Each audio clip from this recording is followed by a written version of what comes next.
Apakah kalau kita sudah minta maaf, orang itu tidak memberi maaf, lalu kita masih tetap terikat dengan dosa?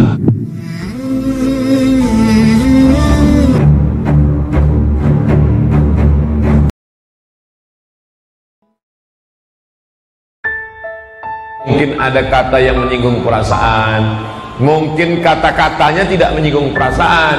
Saya Pak Ustadz dengan kawan saya itu memang sakit hati saya. Kenapa? Cakapnya kasar? Dah, cakapnya tak pernah kasar. Ya orangnya baik, lembut.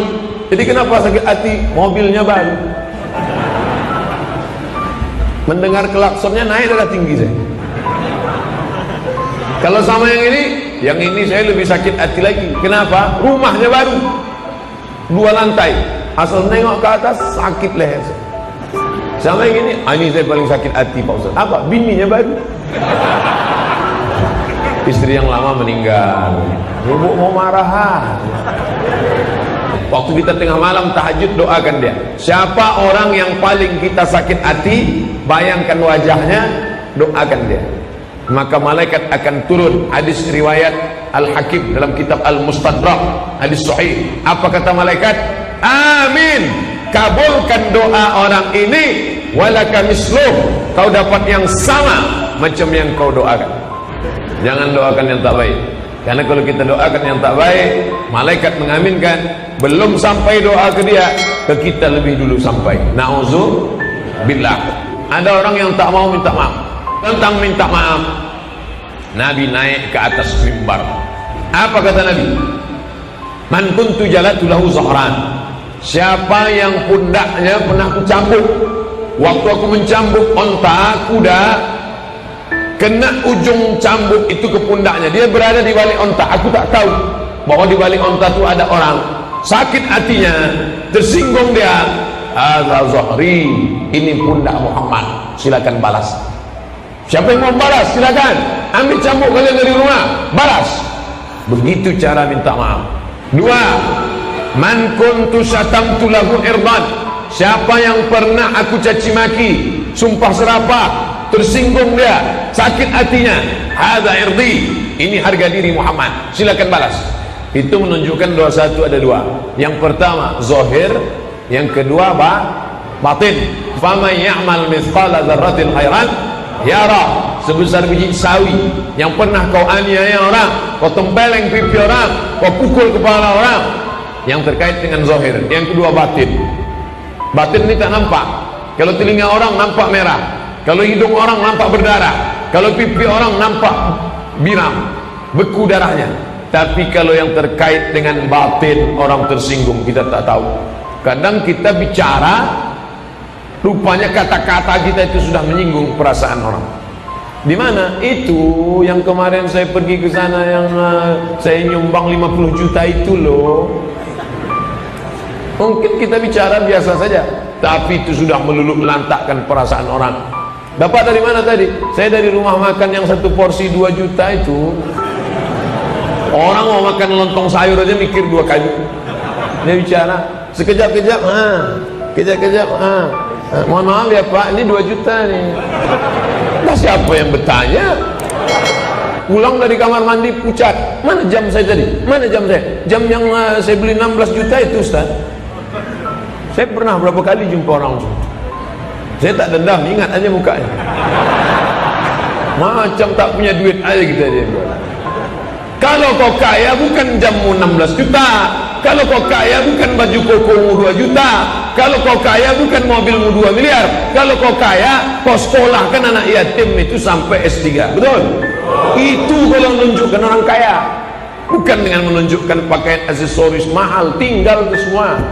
Kau anggap kau bisa masuk surga karena tarawihmu, kau anggap kau bisa masuk surga karena witirmu, kau anggap kau bisa masuk surga karena atam Quran berkali-kali, kau anggap kau bisa masuk surga karena kau sudah ke Makkah bolak-balik. Ya'ti yaumil qiyamati bisolatin, ada umat Muhammad ini menghadap Allah nanti bisolatin, solatnya banyak, solat qabliyah, solat ba'diyah, solat duha, solat awwabin, solat isra, solat tahajud, solat witir, solat tarawih, wa zakatin, zakat, wakaf, infak, sedekah, bangun masjid, menyekolahkan anak yatim, buat pesantren, wasiyamin, puasa Senin Kamis, puasa Nabi Daud, puasa Ayyamul Bid, 13, 14, 15, puasa 6 hari bulan Syawal. Tapi ternyata qad syatama hadza, cakapnya kasar, mencaci maki si fulan. Wa daraba hadza, pernah menempeleng si fulan, meninju si fulan, memukul si fulan. Wa safaka dama hadza, menumpahkan darah si fulan. Inilah orang yang masuk neraka bukan karena berzina, masuk neraka bukan karena minum khamar, masuk neraka bukan karena mencuri, masuk neraka karena tidak mau minta maaf. Islam bukan menghilangkan marah, Islam menempatkan marah pada tempat. Betul? Nabi memangnya tak marah? Oh, Nabi marah. Selesai sholat Nabi menengok ke belakang. Asyhadun fulan, asyhadun fulan, asyhadun fulan. Mana si fulan? Mana si fulan? Mana si fulan? Kenapa tak datang sholat berjamaah? La yantahiyanna, berhenti mereka sholat di rumah. Jangan lagi sholat di sana, jangan lagi sholat sendirian. Kalau mereka tetap sholat sendirian, la u'arriqanna alaihim buyutahum, kubakar rumah mereka nanti. Kubakar rumah mereka. Itu artinya marah. Mana mungkin bakar dengan kata lembut? Jadi jangan nanti bapak ibu setelah pengajian, dulu sebelum pengajian marah, setelah pengajian, Pak, anak bapak tadi saya tengok dibonceng orang. Biarlah, sabar. Bini bapak dilarikan orang, tak apa-apa. Itu bukan sabar, bongak. Bapak ibu yang dimuliakan Allah SWT, bagi yang belum meminta maaf, minta maaflah. Saya tak tahu siapa di antara bapak ibu yang sudah minta maaf sama belum minta maaf. Kita tak tahu. Kalau HP nampak, mana HP yang baterainya sudah habis, mana yang tak habis, nampak. Tapi kalau maaf, Allah masih sayang sama kita. Tak nampak di wajah kita itu. Siapa yang sudah memberi maaf, wajahnya hijau. Siapa yang belum beri maaf, wajahnya merah. Siapa yang sudah minta maaf, wajahnya kuning. Tak nampak. Andailah Allah tunjukkan, mungkin saya tak sanggup ceramah malam ini. Judul pengajian kita adalah meminta maaf. Rupanya muka ustaz itu belum minta maaf. Siapa kita? Memangnya kita ini siapa? Apa yang mau kita bawa menghadap Allah? Dah, selesai minta maaf. Nabi Muhammad SAW minta maaf. Yang kedua adalah memberi maaf. Ustaz Somad sudah maafkan orang lain. Sebelum saya tidur malam, saya sudah maafkan orang. Ya Allah, semua orang yang mengejek aku dari pagi tadi, dari siang, di Twitter, BBM, WhatsApp, Instagram, Telegram, kawan, sahabat, semua sudah ku maafkan mereka. Panjangkan umur mereka, sehatkan dia, matikan dalam husnul khatimah, jadikan anaknya penghafal Quran. Kalau dia kafir, mudah-mudahan dia masuk Islam. Kalau dia munafik, mudah-mudahan dia bertobat. Kalau dia sudah jadi baik, mudah-mudahan dia menjadi lebih baik. Matikan kami dalam kebaikan. Berikan maaf. Kamu sudah beri maaf dia? Sudah. Kamu sudah maafkan dia? Sudah, Pak. Udah salaman? Saya maaf udah, Pak Ustaz. Tapi kalau untuk salaman rasanya 2021 lah, Pak Ustaz. Belum. Dinding bolong, lubang.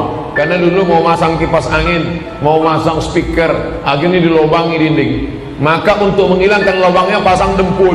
Ditutup dempul, orang tahu. Pasti dulu pernah lubangkan, ada bekas dempul. Setelah dipasang dempul, pakai kertas pasir, orang tetap tahu. Pasti itu dulu lubang. Tapi ketika dicat dengan cat yang sama, sampai tak berbekas sama sekali, itulah maaf. Kalau masih berbekas, bukan maaf.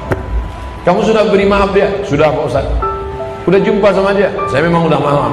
Maaf memang udah saya kasih. Tapi kalau untuk jumpa rasanya belum sanggup. Mau muntah dia tuh muka. Maaf artinya menghapus sampai tak berbekas sama sekali. Kalau masih berbekas, bukan maaf. Apakah kalau kita sudah minta maaf, orang itu tidak memberi maaf, lalu kita masih tetap terikat dengan dosa? Tidak. Kita tak perlu pikirkan dia kasih maaf atau tidak. Yang penting kita saja minta maaf. Minta maaf, minta maaf, minta maaf. Masalah dia memaafkan atau tidak, itu bukan urusan kita. Tapi jangan kita cakapkan keluar. Aku minta maaf sama engkau. Dah cukup. Jangan dicakap, aku minta maaf sama engkau. Masalah kau maafkan atau tidak bukan urusan aku. Terserah kau lah. Nah, makin naiklah setan dia. Ada orang tak mau menyambung tali silaturahim karena dianggapnya dengan ini dia sudah menjalin hubungan dengan Allah. Saya sudah ke Makkah, saya sudah nangis di pintu Ka'bah, labbaik Allahumma labbaik, labbaik la syarika laka labbaik. Untuk apa saya minta maaf? Oh, apa kata Nabi? Man wasalahu wasaltuhu. Siapa yang menyambung tali silaturahim, ku sambung hubungan dengan dia. Wa man qata'ahu qata'tuhu. siapa yang memutus tali silaturahim, aku putus hubungan dengan dia.